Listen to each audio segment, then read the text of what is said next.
नमस्कार, मैं हूं जल्पा क्षत्रिय और आप देख रहे हो के न्यूज नेशनल।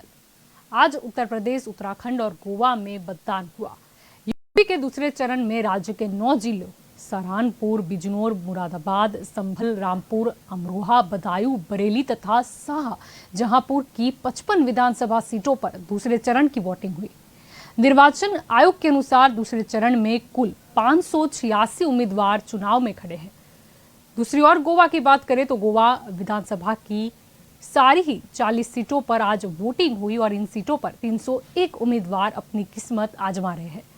उत्तराखंड की बात करें तो उत्तराखंड की 17 सीटों पर भी आज मतदान हुआ, जहां पर 632 प्रत्याशी मैदान में हैं। चुनाव का ये चरण सभी राजनीतिक पार्टियों के लिए अहम है और कई दिग्गजों की साख भी दांव पर लगी हुई है और यही हमारा आज का मुद्दा है। और हमारे साथ इस मुद्दे पर चर्चा करने के लिए जुड़ चुके हैं कांग्रेस की ओर से दीपचंद राठौड़ हमारे साथ जुड़ चुके हैं, आम आदमी पार्टी की ओर से मिहिर पटेल हमारे साथ जुड़ चुके हैं, राजनीतिक विशेषज्ञ योगेश चुड़गर हमारे साथ जुड़ चुके हैं। आप सभी का स्वागत है के न्यूज में। आपसे योगेश जी शुरुआत करना चाहूंगी। अगर यूपी की बात करें तो यूपी के दूसरे चरण की आज वोटिंग हुई। अगर 2017 की बात करें और इन 55 सीटों की बात करें तो सर्वाधिक जो सीट है वो भाजपा को मिली थी, कुल 38 सीटें उनको मिली थी। क्या लगता है इस बार, क्योंकि ये बार समीकरण थोड़े अलग है? यूपी के दूसरे चरण में आज 9 जिलों को कवर किया गया और उसमें 55 सीट पर आज मतदान हुआ।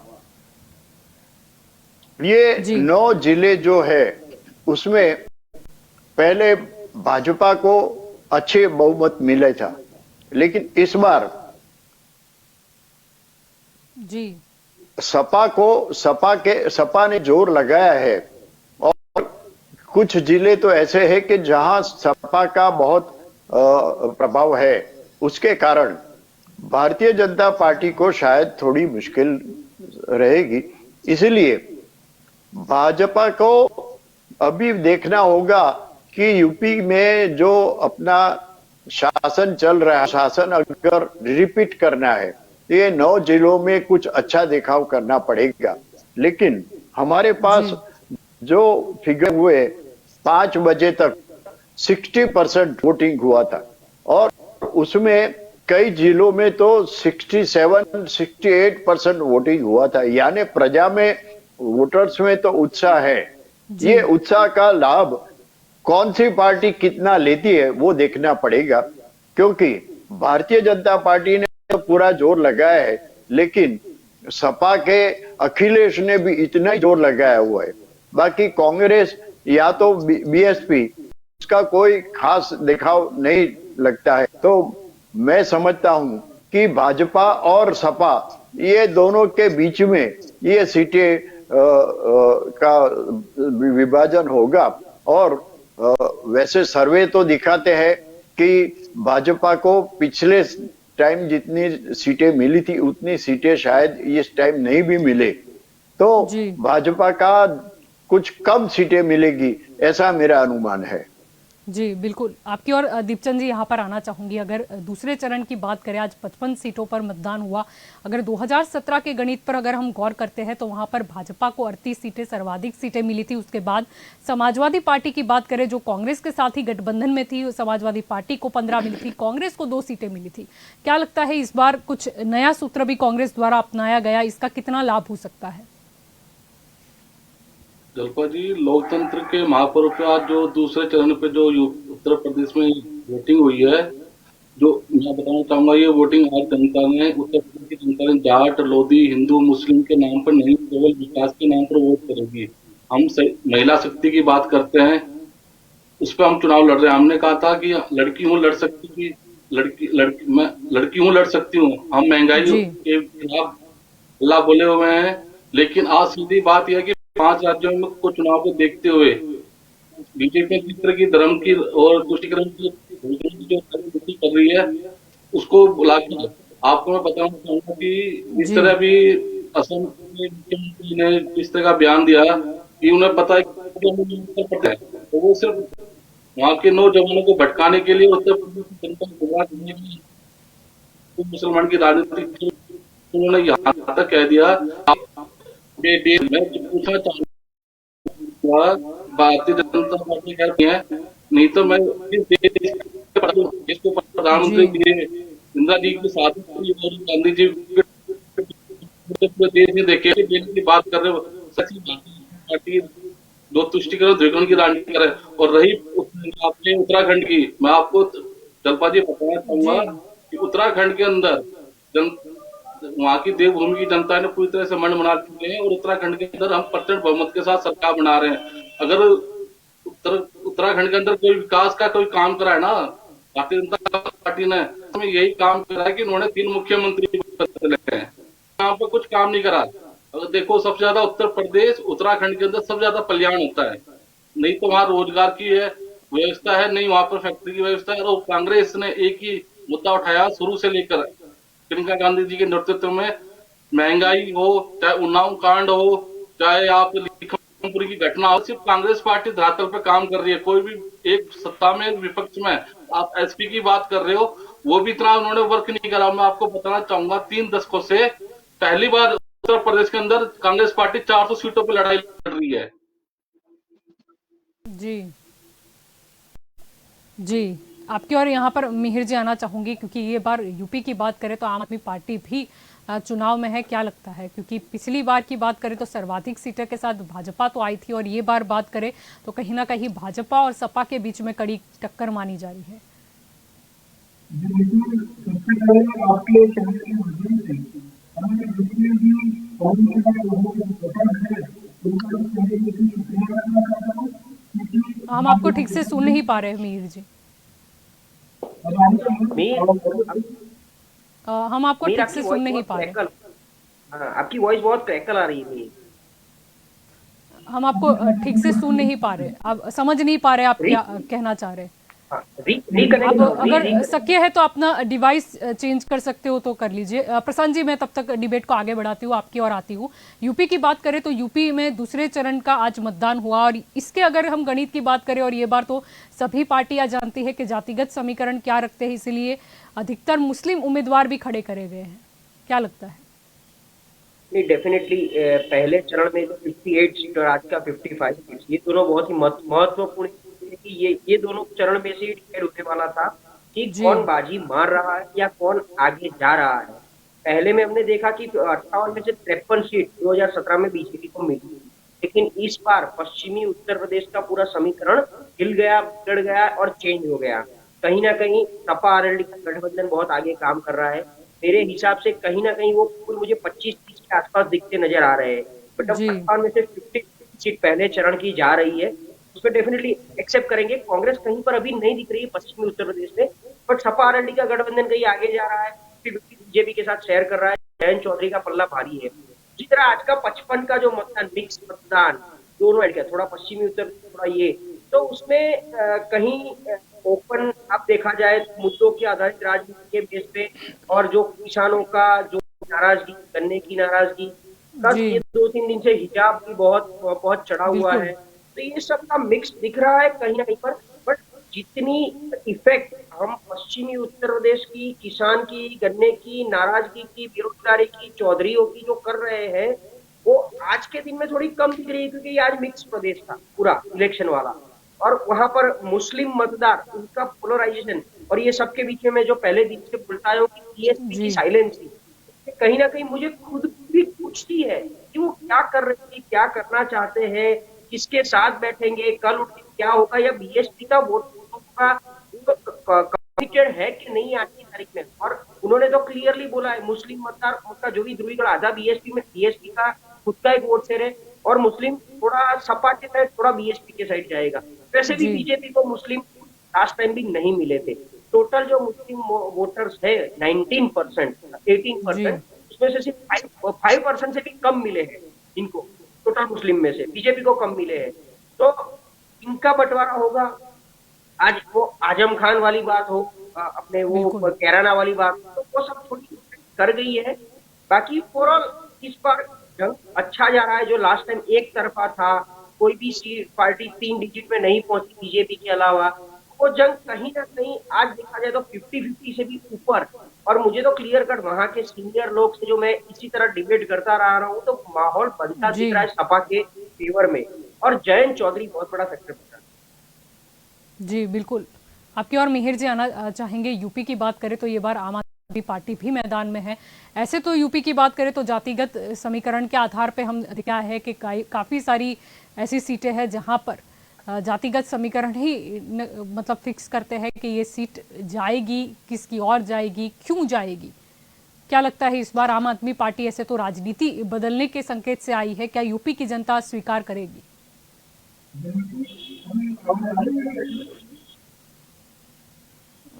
अभी भी आपकी आवाज ठीक से नहीं आ रही है। आपकी आवाज मिल रही है लेकिन आपके वर्ड्स टूट रहे हैं।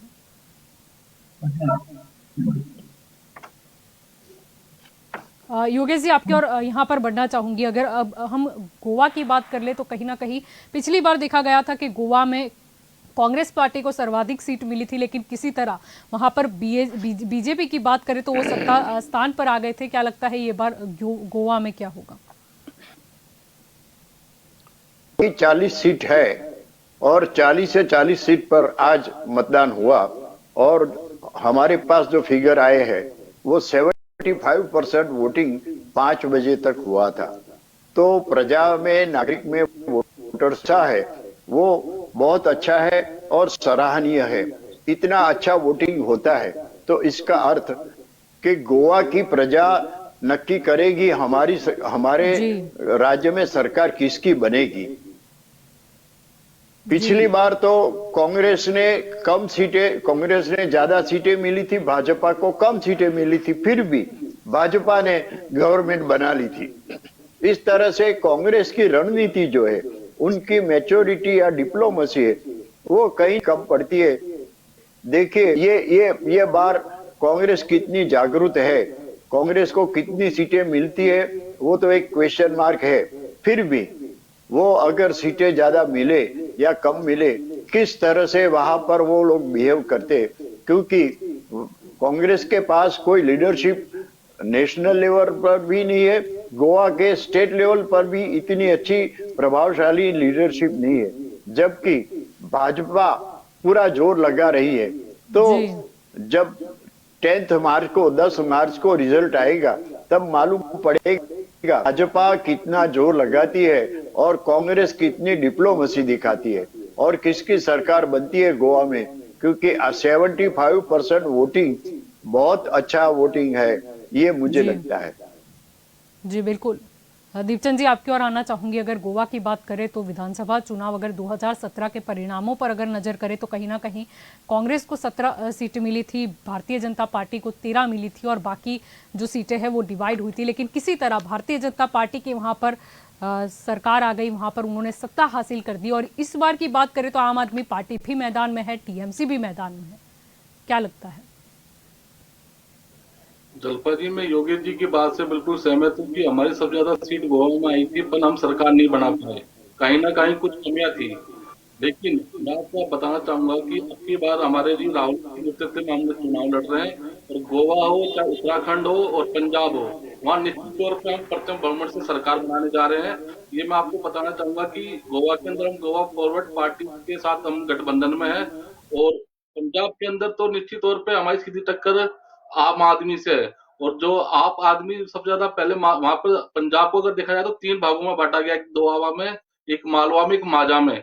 पिछली बार था कि मालवा के अंदर आम आदमी पार्टी को ज्यादा सीटें मिली थी, लेकिन इस बार पन्नी जी के नेतृत्व में 111 दिन की जो उन्होंने काम करके दिखाया है, आपको निश्चित तौर से कह रहा हूँ कि इस बार पंजाब के अंदर हम दोबारा फिर से सरकार बनाने जा रहे हैं। और जिस तरह उत्तराखंड के अंदर आम आदमी अपनी मेहनत कर रही है, मैं उनको बताना चाहूंगा उससे कांग्रेस पार्टी को कोई नुकसान नहीं है। वहां पर भी हमारी परमानेंट हम सरकार बना रहे हैं कि जो आम आदमी पार्टी उत्तराखंड में बीएसपी और निर्दलीय के वोट तोड़ रही है, वहां पर कांग्रेस पार्टी को कोई भी नफा नुकसान नहीं है, उससे हमें कोई हमारे को उससे फायदा ही हो रहा है। लेकिन कहीं ना कहीं जिस तरह आप यूपी की बात कर रहे हो, मैं बता रहा हूँ यूपी के अंदर मैं आपको पहले बता रहा हूँ कि प्रियंका जी ने जो नारा दिया था, लड़की हूं मैं लड़ सकती हूँ, ये पहली बार है कि 3 दशकों में हमने 400 सीटों पे हम सीधे टक्कर दे रहे हैं। मैं आपको बताना चाहूंगा कि जब कांग्रेस की सरकार थी तो उस टाइम में 23 करोड़ लोग गरीबी रेखा के नीचे चले गए, और हमने 27 करोड़ लोगों को उभारा था। इसके बारे में भी भारतीय जनता पार्टी को उत्तर प्रदेश की जनता जवाब देगी।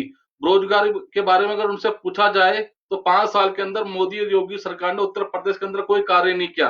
अगर मैन्युफैक्चरिंग की बात अगर हम करते हैं तो हमने 5.25 करोड़ नौकरियां दी थी, उन्होंने घटाकर क्या करा, 2.5 करोड़ नौकरियां कर दी।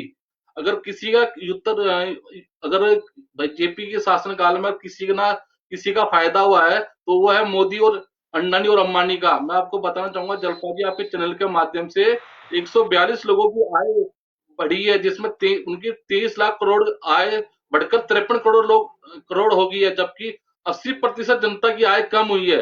इन्होंने किसानों से वादा करा था कि हम 2022 फरवरी के अंदर आपकी आय दुगुनी कर देंगे, पर आज देखा जाए तो किसान की आय प्रति महीना 27 रुपए है।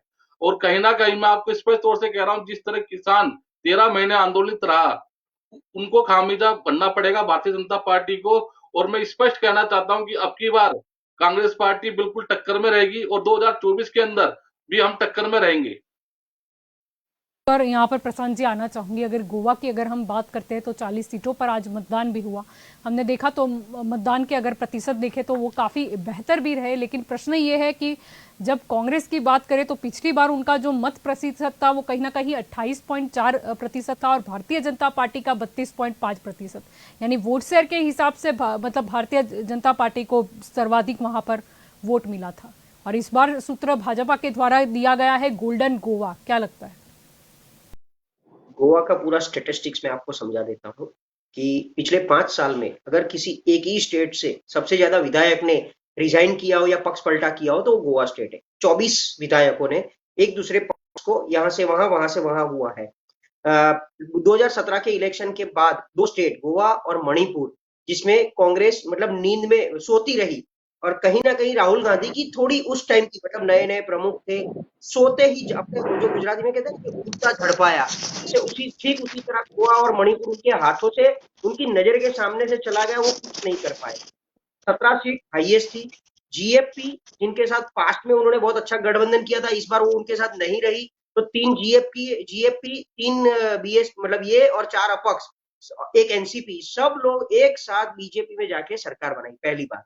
दूसरी बात, गोवा में आज की तारीख में मैं आपको इक्वेशन देता हूं, सबसे बड़ी फाइट चल रही है मनोहर पारीकर के बेटे उत्पल पारीकर, जो पंजिम सीट में बीजेपी से प्रत्याशी बनना चाहते थे, लेकिन बीजेपी ने उनको टिकट नहीं दिया और वो इंडिपेंडेंट लड़ रहे हैं। अभी वो बैकएंड में किसी के साथ बैठे हैं, वो कौन है अभी तक पता नहीं है। वो कांग्रेस भी हो सकती है, वो तृणमूल कांग्रेस भी हो सकती है, आम आदमी पार्टी की मुझे पता नहीं है, बट टीएमसी या के साथ उनका कड़ा मुकाबला भी है। हाँ, कड़ा मुकाबला भी है, और वो इसलिए मैं टीएमसी बोल रहा हूँ क्योंकि वहां प्रशांत किशोर काफी दिनों से पारीकर के साथ क्लोज डोर मीटिंग कर रहे हैं, तो कहीं ना कहीं प्रशांत किशोर, टीएमसी और उत्पल पारीकर कुछ गेम करेंगे, पहली बात। दूसरी बात, जो कांग्रेस के पास 17 एमएलए थे उसमें से आज उनके पास आज की तारीख में सिर्फ 2 एमएलए बचे हैं, वो दोनों एक्स सीएम, वो प्रकाश एक राणे साहब और एक दूसरे में नाम भूल रहा हूँ, वो दोनों एक्स सीएम रह चुके हैं, वही बचे हुए हैं, बाकी सब उनके पास नहीं थे। तीसरी बात कि जो इनकी गोवा में आप देखो तो पूरे कपल लड़ रहे हैं, मतलब वो इलेक्शन कम है, समूह लग्न ज्यादा है, जैसे हम बोलते हैं ना समूह लग्न होते, तो काफी सारे कपल्स को वहां पर टिकट मिली है, हस्बैंड यहाँ से वाइफ वहां से, हस्बैंड यहाँ कांग्रेस से वाइफ बीजेपी से, हस्बैंड बीजेपी से वाइफ कांग्रेस से लड़ रही है। सबसे बड़ी बात यह है कि पारीकर, जो मैं बोल रहा हूँ उत्पल पारीकर, क्योंकि नगर निकाय के जो चुनाव थे उसमें मेयर पद पे जिसको बिठाया था, इनके सामने जो लड़ा था, और 2017 में ये फिर हाँ एक अपने जो एक्स सीएम, बीजेपी के एक्स सीएम जो अभी रिसेंटली बने थे मनोहर पारीकर के बाद, उन्होंने भाजपा छोड़ दिया, वो इंडिपेंडेंट लड़ने वाले थे, लड़े नहीं है, बट वो भी एक बड़ा खेल करेंगे। तो इस बार बीजेपी की कहीं नाव गोवा में थोड़ी डूबती दिखती है, प्लस जिस तरीके से 80 नाम 20 यूपी में हुआ है, उसी तरह यहाँ तो 50-50 है, क्रिश्चियनों की सीट 50% से भी ज्यादा है, तो यहाँ 50-50 की कोई बात कर नहीं रहा है, मतलब क्रिश्चियनों को कहीं अन्याय दिख रहा है, इसीलिए वो पूरा क्रिश्चियन कम्युनिटी एक तरफा जा रहा है, और इसीलिए तृणमूल कांग्रेस अपना नसीब आजमा रहा है। तो आने वाले दिन में अपने को पता तो चलेगा ही चलेगा, बट ये गोवा का रिजल्ट जो आएगा उसकी साइड इफेक्ट काफी सारे स्टेट में, नॉर्थ ईस्ट में जहां पर क्रिश्चियन समुदाय, थोड़ा बहुत केरला और वो जो मुस्लिम समुदाय, वहां पर भी अपने को दिखेगी। तो गोवा इस बार थोड़ा रोमांटिक बनता जा रहा है, रोमांचक भी बनता जा रहा है, रोमांटिक भी बनता जा रहा है, क्योंकि मैंने बोला ना बहुत सारे कपल्स वहां से इलेक्शन लड़ रहे हैं। बिल्कुल। बिल्कुल सही कहा आपने। आपकी और मिहिर जी आना चाहूंगी, क्या लगता है गोवा की भी अगर बात करें तो भाजपा और कांग्रेस के अलावा तृणमूल कांग्रेस और आम आदमी पार्टी भी वहां से लड़ रही है। जी बिल्कुल। जी किसी भी इलेक्शन की बात करें, अब शायद मेरी आवाज सही से आ रही होगी। बिल्कुल, जी बिल्कुल ठीक से आ रही है जी। जी जी, थैंक यू। जी बिल्कुल, किसी भी इलेक्शन की बात करें तो अभी जैसे जितने स्टेट में अभी चुनाव चल रहा है, उसमें मुझे एक चीज ये कहनी है कि बहुत सारे समीकरण जो है वो चेंज हुए हैं। तो वो चेंज क्यों हुए हैं? पहली बात, अगर किसी भी गवर्नमेंट को, किसी भी पक्ष को गवर्नमेंट बनाने का चांस मिलता है, तो उनको एक सुनहरा मौका मिला ऐसा कहा जाता है, क्योंकि वो गवर्नमेंट के पास 5 साल जनता ने उनको दिए होते हैं, जिसमें हर एक पार्टी को अपने आप को प्रूव करना होता है। अभी आप देखिए कि जैसे कि समीकरण चेंज हुए हैं, अब ये समीकरण चेंज होने की वजह एक ही है कि जो पिछले 5 साल जो गुजरे हैं, वो कहीं ना कहीं जनता के लिए बुरे गुजरे होंगे, इसीलिए अभी समीकरण चेंज हुए हैं। अगर गोवा की मैं बात करूं, तो गोवा में आप देख सकते हो कि कांग्रेस पर से भरोसा जनता का उठ गया है। क्यों उठ गया है? क्योंकि गोवा में जनता ने कांग्रेस के एमएलए चुने थे। जैसे हमारे भाई ने बताया कि 17 विधायक थे, उसमें से सिर्फ 2 विधायक अभी बचे हैं। अगर आप किसी भी स्टेट की बात करो, आप गुजरात की बात करो, यूपी की बात करो या फिर कहीं और की बात करो, आप देख लो कि जनता ने भरोसा करके जब जब कांग्रेस को और कांग्रेस के विधायकों को जिताया, तब तब कांग्रेस ने जनता के साथ धोखा किया है, जनता के वोटों के साथ धोखा किया है। तो इस बार मुझे नहीं लगता कि इस बार के चुनाव में जनता कांग्रेस पे भरोसा करेगी। रही बात भारतीय जनता पार्टी की, तो इसमें तो मैं ये कहना चाहूंगा कि अभी आप खुद देख रहे हैं कि समीकरण चेंज हुए हैं। इसका सीधा मतलब ये है कि पिछले जो 5 साल गुजरे हैं, वो 5 सालों में भारतीय जनता पार्टी ने ऐसा कोई काम नहीं किया कि जिसमें जनता खुश हो सके, और जनता के जो प्रश्न है, वो भारतीय जनता पार्टी ने अनसुने किए हैं। अगर अनसुने नहीं किए होते, अच्छा काम किया होता, तो शायद बाकी और कोई पार्टी को वहां आने की जरूरत भी नहीं पड़ती। लेकिन जो 5 साल में जो पक्ष वहां पर थे, उन्होंने अच्छा काम नहीं किया, जनता उनसे नाराज थी, इसीलिए कहीं ना कहीं आम आदमी पार्टी को गोवा के साथ साथ बाकी सारे स्टेट में भी कूदना पड़ा जनता की सेवा करने के लिए। जी आपके और योगेश जी यहाँ पर आना चाहूंगी। अगर उत्तराखंड की बात करते हैं तो उत्तराखंड की भी 17 सीटों पर आज चुनाव हुआ। अब इस बार की बात करें तो ऐसे तो पहले ही ऐलान हो चुका है, क्योंकि ये बार जो हिजाब का मुद्दा भी बढ़ चढ़ कर सामने आया था, तो मुख्यमंत्री पुष्कर सिंह धामी ने ये ऐलान कर दिया कि जैसे ही अगर उनकी सरकार बनती है, वैसे ही वो कहीं ना कहीं समान नागरिक संहिता लागू कर देंगे। क्या लगता है? उत्तराखंड वैसे तो एक धार्मिक स्टेट है और वहाँ यात्रा धाम सबसे ज्यादा है, इसीलिए वहां पर हिंदुइज्म का असर ज्यादा है। लेकिन वहां पर 70 सीट्स उनकी जो है उसके पर आज पूरा वोटिंग हुआ और 59% वोटिंग आज 5 बजे तक हुआ। ये एक उत्साह जनता में है, लेकिन इतना ज्यादा नहीं है, क्योंकि कांग्रेस या भाजपा दोनों ने वहां पर जो भी अभी शासन किया उसमें कोई फायदा मिला नहीं है, कोई विकास नहीं मिला है। कांग्रेस ने जो विकास किया वो तो अलग है, लेकिन भाजपा ने जो विकास किया कि उनके 5 साल में 3 मुख्यमंत्री बदल गए, ये भाजपा का विकास है।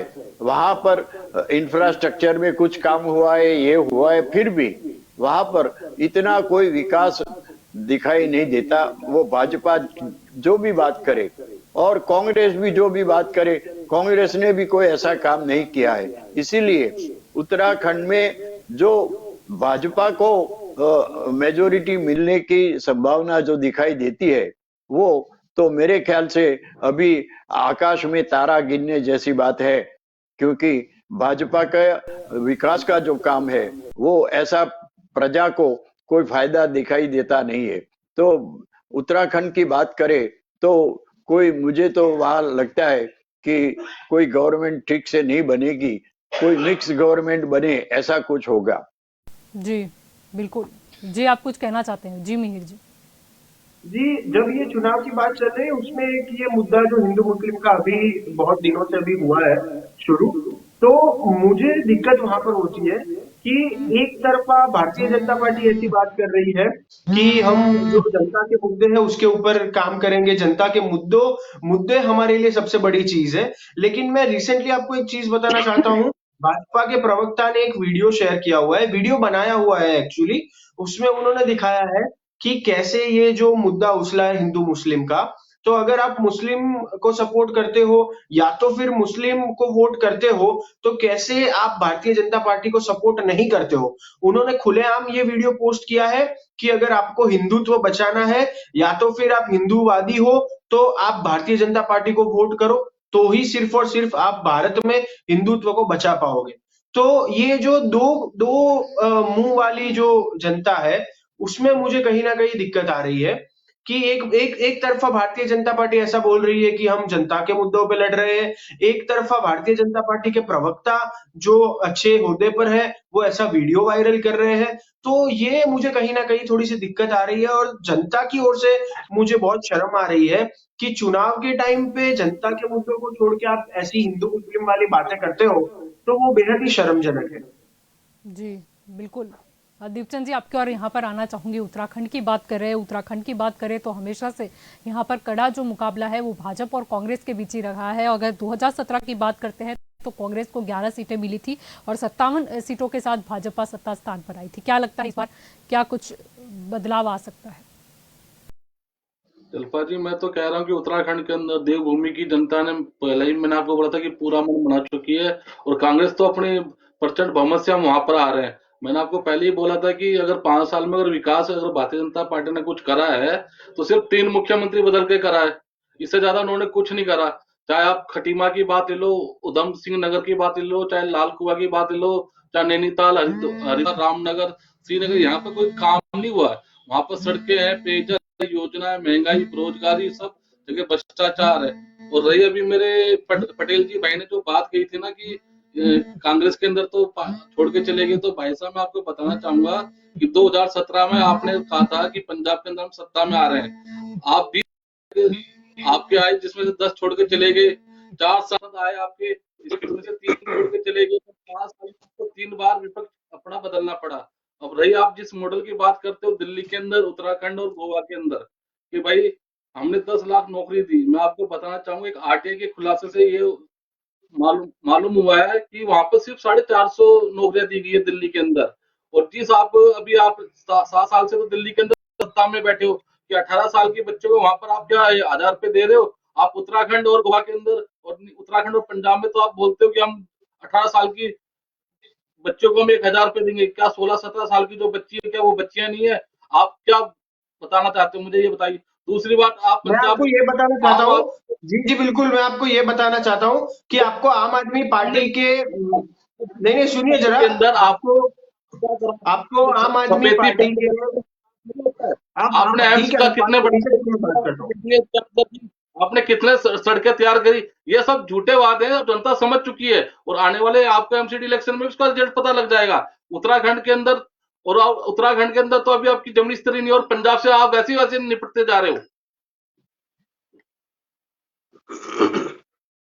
मेरा अगर उत्तराखंड की बात हो रही है तो मेन जो मुद्दा है वो कहीं ना कहीं सख्त भू कानून की मांग को लेकर भी था, जिससे शायद वहां की जो स्थानिक जनता है वो भाजपा और कांग्रेस दोनों से ही नाराज है। और इस बार प्रश्न ये उठता है क्योंकि यहाँ पर उत्तराखंड क्रांति दल भी है, तो उत्तराखंड क्रांति दल या आम आदमी पार्टी, किसे उत्तराखंड की जनता इस मुद्दे पर लेकर आएगी। और अगर मैदानी इलाके की बात करते हैं तो वहां पे मुस्लिम बहुल सीटें भी ज्यादा है, तो क्या मुस्लिम वोट किस जाएंगे, ये भी प्रश्न है उत्तराखंड। जी मिहिर जी, आपका प्रश्न। जी बिल्कुल, मैं ये हमारे कांग्रेस के भाई को बताना चाहता हूँ कि आम आदमी पार्टी के कार्य करने के तरीके से और आम आदमी पार्टी के मैनिफेस्टो से और दिल्ली मॉडल से अगर आपको इतनी दिक्कत आ रही है, तो क्यों आप अपना मैनिफेस्टो आम आदमी पार्टी के मैनिफेस्टो से कॉपी कर रहे हो? पंजाब में तो आपकी ऑलरेडी सरकार थी, तब तो वहां पे आप 400 यूनिट, तब तो आप वहां पे 200 यूनिट मुफ्त नहीं करवा पाए, तब तो आप 200 यूनिट वहां पे मुफ्त नहीं करवा पाए। आपकी चालू सरकार में आप 200 यूनिट मुफ्त नहीं करवा पा रहे हो और उसी स्टेज में आप अपने मैनिफेस्टो को कॉपी कर। सुनने की क्षमता रखिए सबसे पहले। अगर आप सच्चे हो तो सुनने की क्षमता रखिए। जैसे जैसे मैंने आपको सुना वैसे आप सुनने की क्षमता रखिए, आप सुनने की क्षमता रखिए पहले, जैसे मैंने आपको सुना वैसे सुनने की क्षमता रखिए। अगर आपको इतना ही भरोसा है, आपके आपके जो पूरे नेशनल आपके जितने भी नेता है उन पर इतना भरोसा है, तो प्रियंका जी को क्यों आम आदमी पार्टी का मैनिफेस्टो कॉपी करना पड़ा? पंजाब में तो आपकी सरकार ऑलरेडी थी, तो वहां पे आप 200 यूनिट 5 साल में नहीं दे सके, तो फिर ये जब चुनाव आया तब आपके मैनिफेस्टो में क्यों 200 यूनिट मुफ्त करने की बात आपने शुरू की? तो जरा आप जो बोल रहे हो वो थोड़ा समझिए, थोड़ा सोचिए, क्या बोल रहे हो आप जरा थोड़ा सोचिए। आप ऐसे भी कुछ भी मत बोलिए। जब आप अपना मैनिफेस्टो बाहर डालते हो तो पहले सोचिए कि आपने 5 साल में क्या किया। अब मैं बात करना चाहता हूं जहां पे कांग्रेस विपक्ष में है, तो मुझे ये कहना है, जितने भी घोटाले हुए, किसी भी आप स्टेट की बात कर लीजिए, तो जब आम आदमी पार्टी विपक्ष में आती है, गुजरात से लेके, पंजाब से लेके, उत्तराखंड से लेके, गोवा से लेके, सारे स्टेट की मैं बात कर रहा हूं। जब आम आदमी पार्टी विपक्ष में, मैं तो बोल रहा हूं महानगर पालिका, अगर मनपा में भी अगर जहां विपक्ष में आम आदमी पार्टी आती है, तब जाके सत्ता पक्ष में या भाजपा हो या कांग्रेस हो, उनके कच्चे चिट्ठे जो है वो आम आदमी पार्टी के, चाहे वो कॉर्पोरेटर हो, चाहे वो विधायक हो, वो बाहर लाते हैं। मुझे एक कच्चा चिट्ठा भाजपा का या कांग्रेस का दिखा दीजिए जो विपक्ष में कांग्रेस हो और कांग्रेस ने बाहर निकाला हो। कांग्रेस नहीं करती है, क्योंकि कांग्रेस जो है वो विपक्ष में रह के सत्ता पक्ष के साथ एक गठबंधन करती है कि आप चोरी करो, उसमें से थोड़ा हिस्सा हमें दो, हम किसी को कुछ नहीं बताएंगे, कुछ नहीं बोलेंगे, हम चुपचाप देखते रहेंगे। ये विपक्ष में कांग्रेस विपक्ष में है, तो विपक्ष की भूमिका विपक्ष की भूमिका भी कांग्रेस ने कभी ढंग से नहीं निभाई। इसीलिए जनता कांग्रेस पर विपक्ष में, कांग्रेस को विपक्ष में बैठाने के लिए भी जनता भरोसा नहीं करना चाहती है। कांग्रेस ने, अगर मैं सत्ता में कांग्रेस आए तब की बात तब है, लेकिन विपक्ष में रहकर भी अगर कांग्रेस ने अपनी भूमिका अच्छे से निभाई होती तो आज जनता को ये दिन नहीं देखना पड़ता। लेकिन विपक्ष में बैठकर भी कांग्रेस ने सिर्फ चुप्पी धरी है और सत्ता पक्ष ने जो किया है वो करने दिया है, उसमें हाँ में हाँ भरी है। आप कोई भी चीज की बात ले लो, मुझे एक ऐसा दिखा दीजिए कांड, एक ऐसा दिखा दीजिए उत्तराखंड में, एक ऐसा कॉन्ट्रैक्ट दिखा दीजिए जिसका अपोज विपक्ष में रह के कांग्रेस ने किया हो, दिखा दीजिए मुझे। विपक्ष की भूमिका भी कांग्रेस अच्छे से नहीं निभा पाती है, तो सत्ता पक्ष की बात तो दूर है।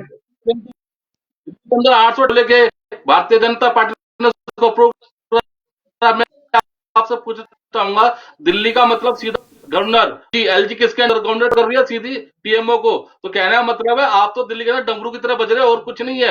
नहीं तो आप इधर लौट सकते हो, नहीं उधर लौट सकते हो, ज्यादा करते हो तो आप एलजी के पास धरना दे सकते हो, इससे ज्यादा कुछ नहीं है। आपको ये चीज हकीकत है। अगर आप 800 ठेके खोल रहे हैं, पंजाब को भी आप क्या नशा मुक्त बनाने की बात करो, आप किस तरह विश्वास कर सकते हो जनता के ऊपर? जब दिल्ली नशा मुक्त नहीं हुई तो आप पंजाब कैसे नशा मुक्त करोगे? आपने 800 ठेके खोले, शिक्षा के उड़ता दिल्ली नहीं कहते हैं, कोई उड़ता दिल्ली नहीं कहता है। ठीक है, माना कि पंजाब में मुकाबला है कांग्रेस और आम आदमी पार्टी के बीच में, लेकिन आज का जो मुद्दा है वो कहीं ना कहीं यूपी में दूसरे चरण को लेकर, गोवा और उत्तराखंड के सीटों के चुनाव को लेकर है। यहाँ पर प्रशांत जी आपके और यहाँ पर आना चाहूंगी। उत्तराखंड की बात करें, उत्तराखंड में पिछली बार देखा गया था कि सर्वाधिक सीटों के साथ, बहुमति के साथ बीजेपी मैदान में आई थी, लेकिन वहां पर जो मुद्दा मायने रखता है वो कहीं ना कहीं सख्त भू कानून को लेकर भी है। और वहां पर जैसे कि हमने आगे भी चर्चा की कि मुख्यमंत्री वहां के पहले ही ऐलान कर चुके हैं कि अगर बीजेपी सरकार बनाएगी तो बनते के साथ ही वो समान नागरिक संहिता भी लागू कर देंगे। और ये बार बड़ा प्रश्न ये भी है उत्तराखंड में, क्योंकि वहां के जो उम्रदराज नेता है, जैसे कि हरीश रावत बात कर ले या गोविंद सिंह कुंजीवाल की बात कर ले, सतपाल महाराज की बात कर ले या बंसीधर, इन सभी का जो भी सियासी दाव पेच है वो इसी चुनाव पर आधार रखता है कि आगे क्या। आप बोले ये जनरेशन ऑलमोस्ट खत्म होने को आई है, आगे आगे जाके उनका भविष्य क्या है। अभी उत्तराखंड का पूरा आप स्टेटिस्टिक अच्छी तरह समझिए, 70 सीट है। लास्ट टाइम देखिए 2014 में नरेंद्र मोदी प्रधानमंत्री बने, उसके बाद 2018 तक उनका बहुत बड़ा वेव रहा था। सभी स्टेट्स में जहां पर बीजेपी कहीं पर नहीं थी वहां पर भी बीजेपी को सरकार बनती दिखी, सरकार मिली। जैसे महाराष्ट्र की अपने बात करते हैं जहां पर कभी नहीं थी। यूपी काफी सालों बाद, मतलब कल्याण सिंह के बाद यूपी में बीजेपी नहीं थी, बट एक मोदी का जलवा दिखा। उसी तरह उत्तराखंड में भी वो मिला, क्योंकि उत्तराखंड 2000 की साल में बना हुआ है। और पहली दो तो एमएलसी कोटा से वो चीफ मिनिस्टर थे, भगत सिंह कोश्यारी वगैरह। तो उसके बाद कांग्रेस की सरकार, रावत जी की सरकार चली, उत्तराखंड में 70 सीट है, उसमें दो क्लियर कट बंटवारा है। एक आपने बोला वो जमीनी वाला, दूसरा पहाड़ी वाला। जमीनी की 34 सीट है 34 और पहाड़ी की 36 सीट है। अभी वहां का मुख्य मुद्दा जो है वो है बेरोजगारी, क्योंकि वहां पर कोई भी इंडस्ट्रियल सेक्टर ग्रोथ नहीं है। आप बताइए कितनी इंडस्ट्री उत्तराखंड से ऑपरेट हो रही है, चल रही है, या ऐसी कोई बड़ी बड़ी कंपनीज के आप 2-3 नाम बोल दीजिए, वहां पर कुछ नहीं है। तो इंडस्ट्रियल ग्रोथ कुछ भी नहीं है, इसलिए वहां की लोकल जनता को कोई मतलब हो सके उतनी रोजगारी नहीं मिल रही है। तो बेरोजगारी सबसे ज्यादा है। महंगाई भी सबसे ज्यादा इसलिए है क्योंकि वो टूरिस्ट प्लेस है। अपने को भी पता है वहां 4 धाम, हमारे हिंदू शास्त्र के सबसे बड़े 4 धाम उत्तराखंड में बसे हुए हैं। तो 4 धाम मतलब टूरिस्ट प्लेस है, टूरिस्ट प्लेस पे महंगाई ज्यादा होती है। जो चीज यहाँ गुजरात में रोड पे आपको 10 रुपए की मिलती है, वहां 40 रुपए की मिलती होती है। तो महंगाई, और वो महंगाई की इफेक्ट उनके लोकल प्रजा को मिलती है। बीजेपी से बहुत सारी नाराजगी इस बार लोगों को भी है, बट सामने एंड पे आप देखिए तो हरीश रावत का जो मतलब जो रुतबा रहा हुआ है, जो उनका जो रुख रहा हुआ है, आप इलेक्शन से पहले आप देखिए तो पंजाब के वो प्रभारी रह चुके थे, और चन्नी और सिद्धू की जो फाइट चल रही थी उसमें उन्होंने बहुत सारे लूज स्टेटमेंट खुद कांग्रेस पक्ष के लिए भी किए हुए हैं। तो उनको खुद को पता है कि कुछ भी हो जाए साला इस बार सीएम मैं नहीं बनूंगा, भले उत्तराखंड में सरकार भी बन जाए। तो कांग्रेस में हर एक स्टेट में ये प्रॉब्लम होता है कि सीएम का चेहरा नहीं होता है, वो बंदा अपने आप को बहुत ही डल बनने लगता है, अपने आप को डल मानने लगता है और निष्क्रिय हो जाता है कहीं ना कहीं। जैसे अभी गोवा में भी वही हाल उनका हो रहा है कि सीएम का फेस नहीं है।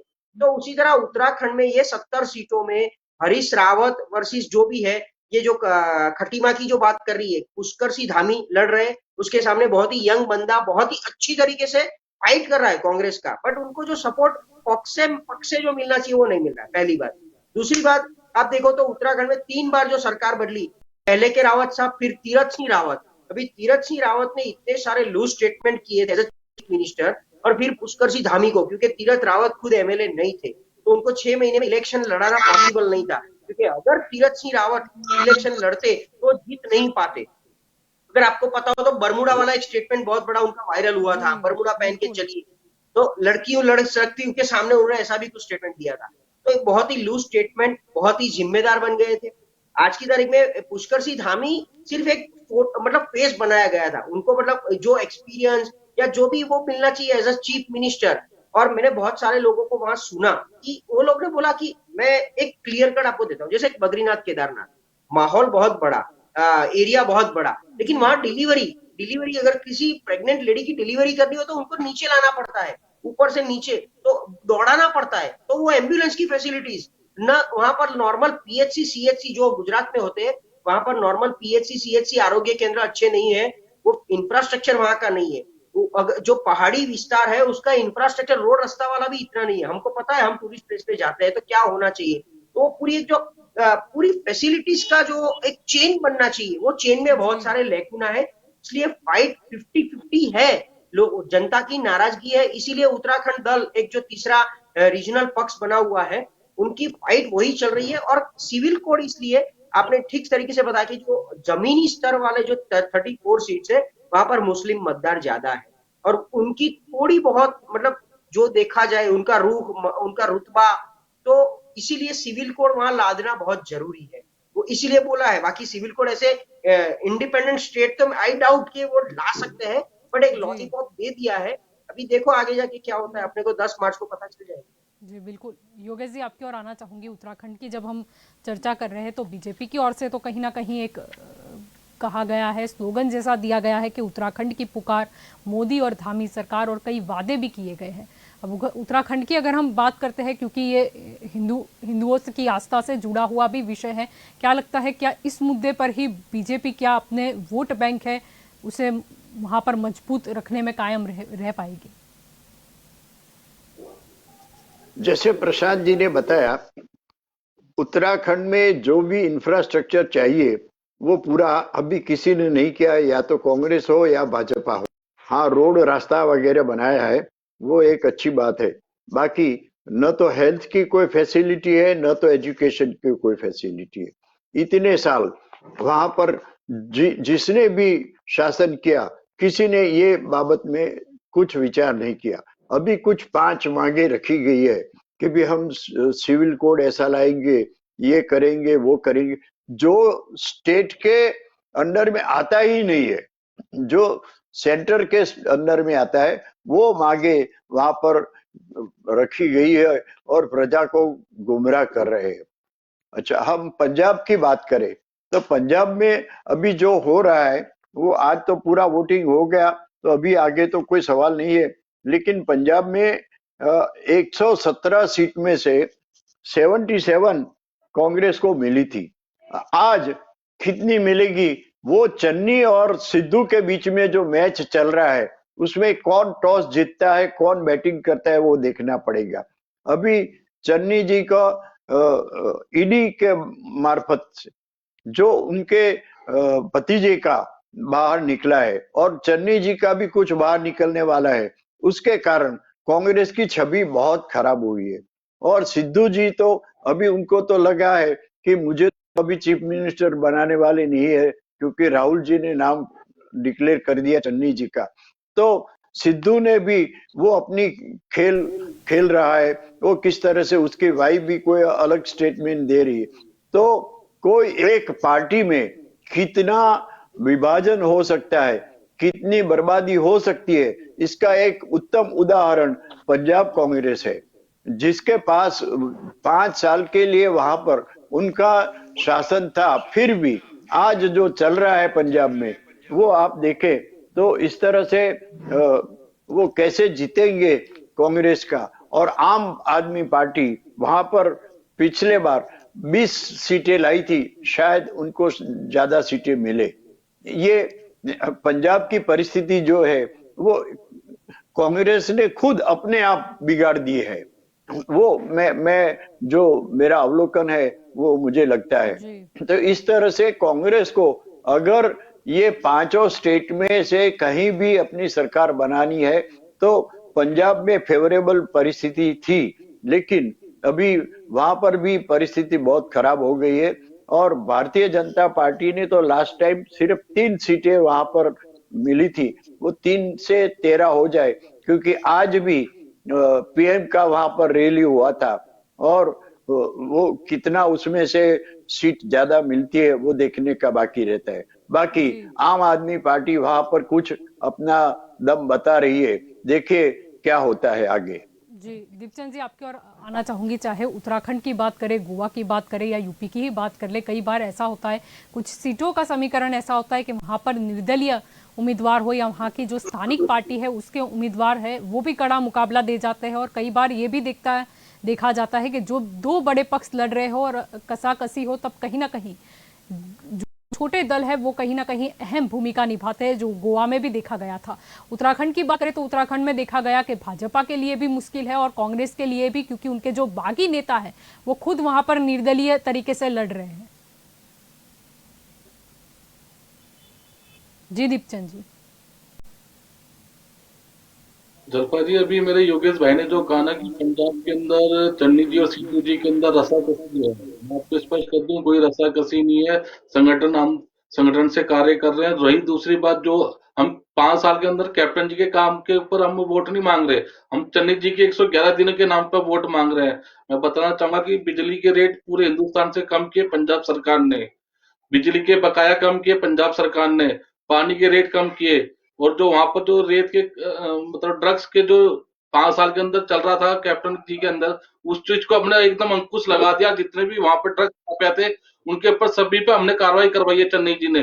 और रही आप कह रहे हो कि आपकी सरकार है, मैं आपको स्पष्ट बताना चाहूंगा कि आम आदमी पार्टी ने तो चेहरा भी ऐसा दिया जिसका उन्होंने कहा कि हम पंजाब को नशा मुक्त कर देंगे, इन ड्रग्स माफियाओं से हम ये कर देंगे। मैं आपको स्पष्ट कह दूं, चेहरा भी उन्होंने इस तरह का दिया है जिनका नशे से बहुत अच्छा लगाव है, जिनको सुबह और शाम वो नशे में ही रहते हैं। तो आप किस हिसाब से कह सकते हो कि पंजाब सुरक्षित हाथों में? पहली बात, आज के तारीख में एफिडेविट के ऊपर आप लोग लिख के दे सकते हैं।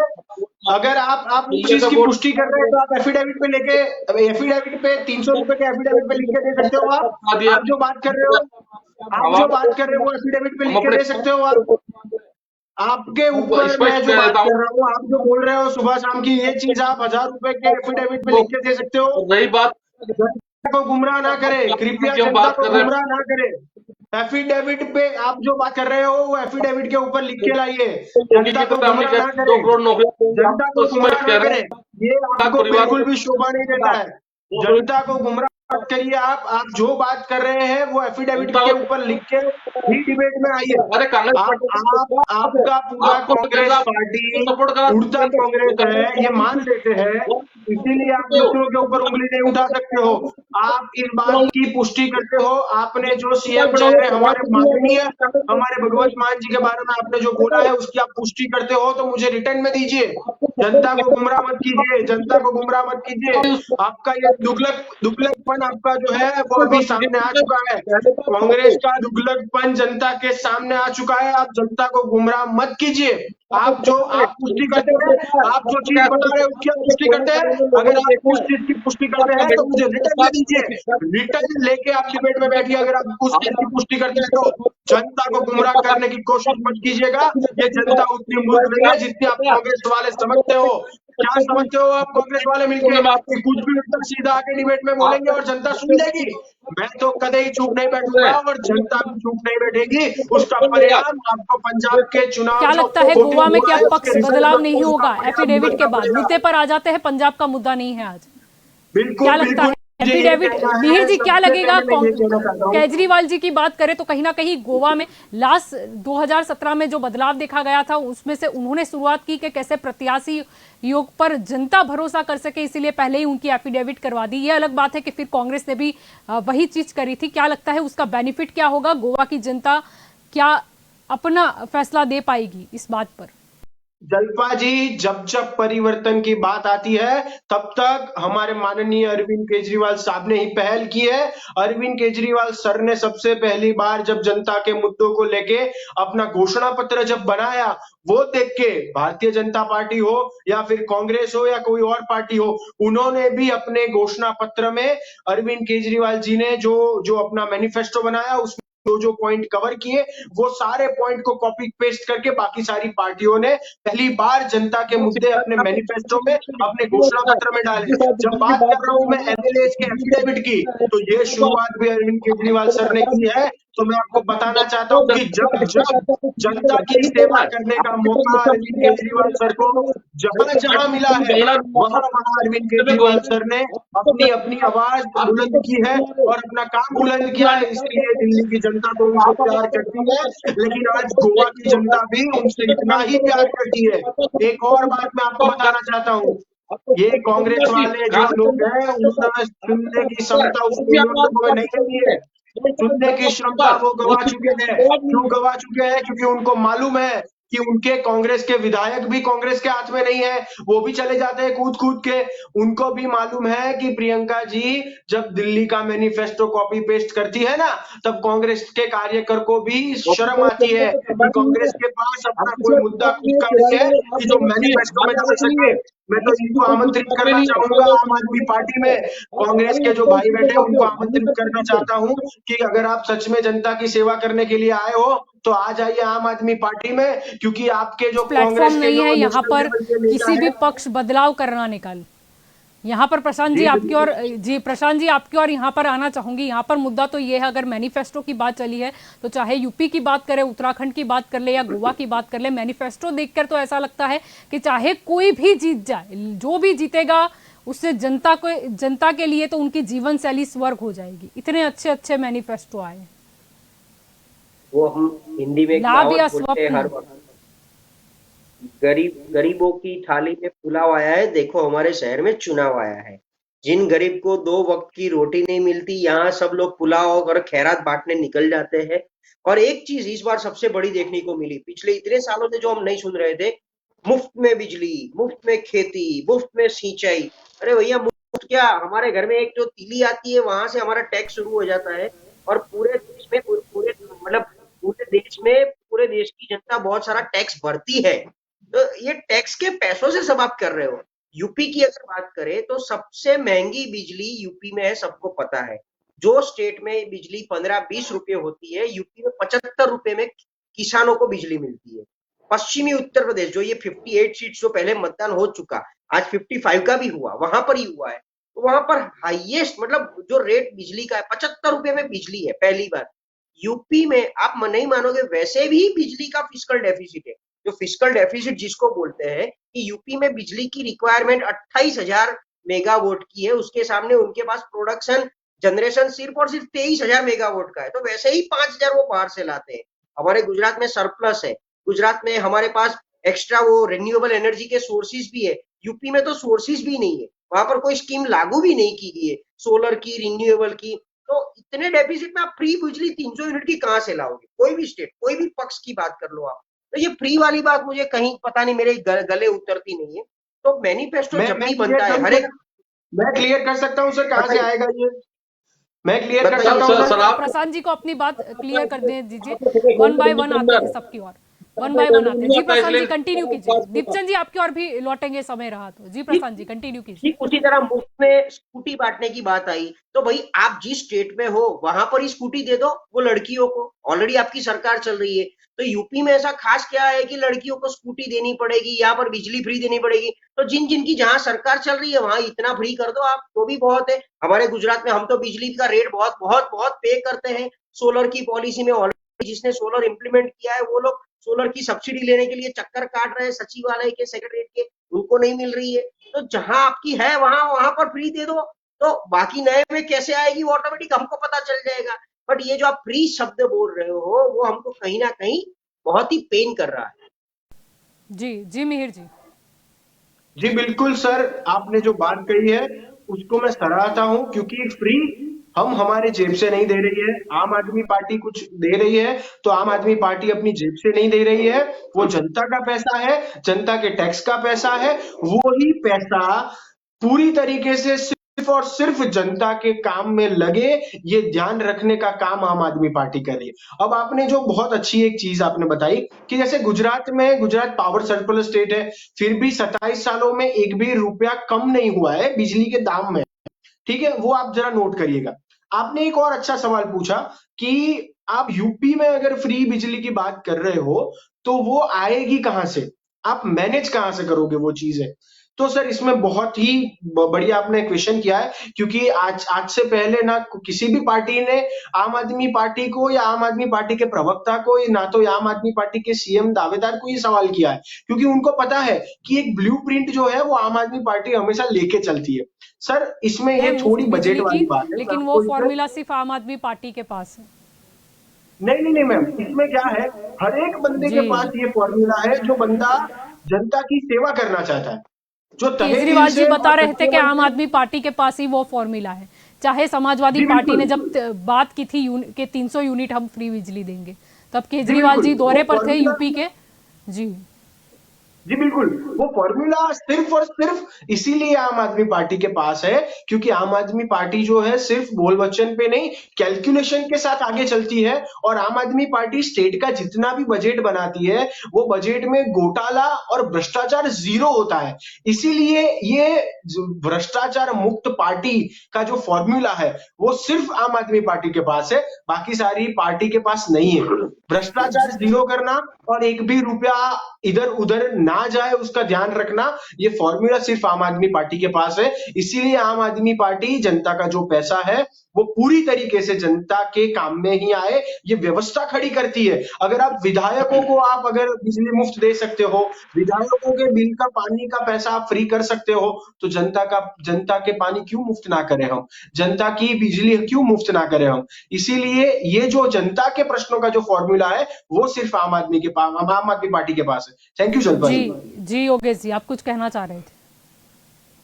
नहीं, मैं मिहिर जी की बात से बहुत प्रभावित हुआ हूं कि प्रजा के टैक्स के पैसे सब इस तरह से फ्री सिस्टम में डाले गए हैं।